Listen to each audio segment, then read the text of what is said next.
And this is the Hunt Game Show, where we help different people find love. Welcome to today's investigative deep dive, where we examine the controversial reality behind one of Africa's most talked about entertainment shows, the Hunt Game Show, a program that markets itself as a hunt for love but raises questions about whether it might be promoting hookup culture instead.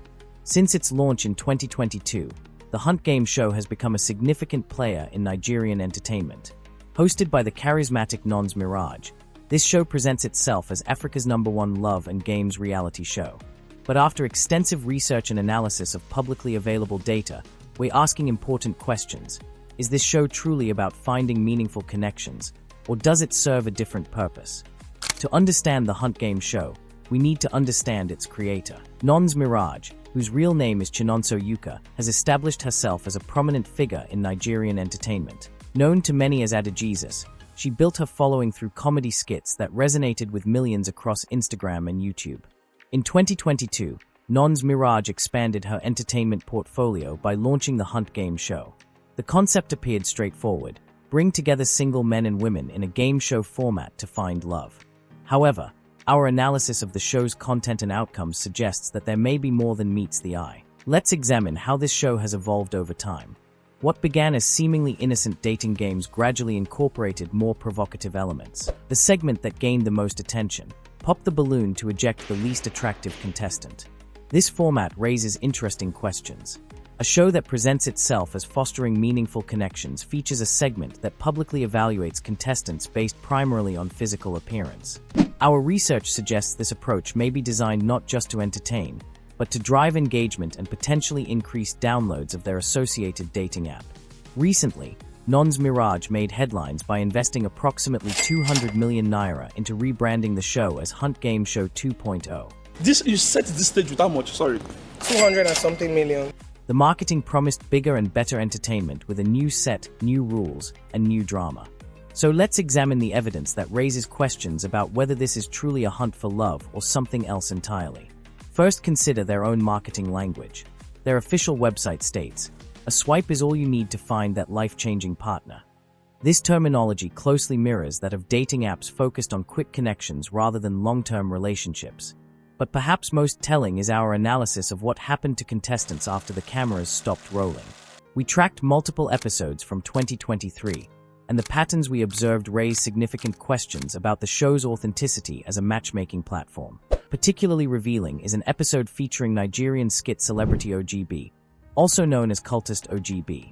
In this June 2023 episode, OGB appeared to be transparent about his intentions. From the beginning, he stated that he was only interested in a hookup, not a relationship. No man, our coaches won't just make church based on one relationship, 1 week now it go last to. Just ask for me. When I hook up, my eyes, man, I never ready married. This raises questions about the selection process and whether contestants' intentions align with the show's stated purpose of fostering meaningful relationships. And this pattern appears to continue in other episodes. In episode 8 from September 2023, Mr. Gengen was matched with Didi Mioj. Despite on-screen chemistry, social media posts appear to show Mr. Gengen with a different woman, suggesting the match didn't lead to a lasting connection. Then there's episode 8's other match, Aze Vibes and All About Karen. Our investigation found no evidence that they ever formed a relationship. This appears to have been possibly arranged for publicity purposes, as Aze Vibes is a music artist and Karen Okibe is a creative director. No public photos of them together exist online. The pattern continues across multiple episodes. In episode 9, It's Mr. Wonder and Timi were matched, but no public evidence suggests they formed a relationship. What of episode 13's Padboy Scott and Bookie? Their connection appears not to have continued, and Bookie reportedly changed her social media handle afterwards, a pattern we observed with multiple contestants. Perhaps most telling is episode 17's match between Sweet Kelly and Obalio. Despite being presented as a match made in heaven on the show, a post from Obalio in August 2024 reportedly stated that a very serious slap awaits his future wife, a language that seems inconsistent with someone who found love on the show. When asked about his match with Nikki from the same episode, Jaya Africa appeared to joke that they were still together. However, Nikki's replied in the comments with just one word, Delulu, an internet slang for delusional. This exchange raises further questions about the authenticity of connections formed on the show.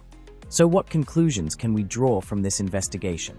The Hunt Game Show, despite its name, appears to operate more as a platform promoting hookup culture than as a genuine matchmaking service. Founded by the enterprising nons Miraj in 2022, evolved through various controversies, and recently rebranded with a 200 million naira investment, this show appears to represent the commercialization of modern dating culture. The evidence we've examined, from contestants openly stating their interest in hookups rather than relationships, to the apparent lack of lasting connections formed on the show, raises serious questions about its true purpose. The show appears to pair contestants for entertainment value, publicity, or to drive engagement on the Hunt Game app, rather than fostering genuine relationships. The question isn't whether the Hunt Game Show is successful entertainment. It clearly is. The question is whether we as viewers should critically examine the content we consume and consider what values it promotes. What do you think? Does the Hunt Game Show represent harmless entertainment, or does it raise concerns about how dating and relationships are portrayed in media? Let us know in the comments below, and don't forget to like and subscribe for more investigative content.